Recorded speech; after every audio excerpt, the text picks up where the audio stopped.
სასარგებლოა თუ არა ძეხვი? გაინტერესებს ამაზე პასუხი. გამოიწერე ჩემი არხი.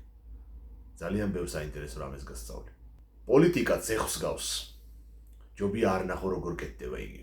ასე ამბობდა გერმანიის ლეგენდარული კანცლერი ოტო ფონ ბისმარკი. საქმე ის არის, რომ ოტო ბისმარკის დროსაც კი ძეხვის მომზადების ტექნოლოგია არ იყო ისეთი, რომ ადამიანს მის მიმართ კვებითი ლტოლვა გაჩენოდა. მისი ჭამა მონდომებოდა. და წარმოედგინეთ რა ხდება ახლა, როდესაც ძეხვის უმეტესობაში რაც ჩვენს ბაზარზე იყიდება, ხორცი საერთოდ არ შედის და თუ შედის გაურკვეველია რისი ხორცი შედის. ყოველთვის როცა ჭამ ხორცს, უნდა ხედავდე რომ ხორცია. ძეხვი არ არის პირდაპირ მნიშვნელობით ხორცი, ძეხვში არის ძალიან ბევრი დანამატი, ძალიან ბევრი გემოსმიმცემი, კონსერვანტი, მჟავიანობის რეგულატორი, შაქარიც კი და ასე შემდეგ.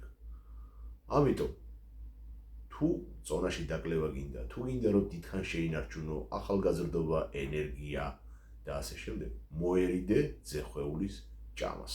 თუ გაინტერესებს კიდევ რისი ჭამა შეიძლება და რისი ჭამა არ შეიძლება, მომწერე, მოდი, ვილაპარაკოთ.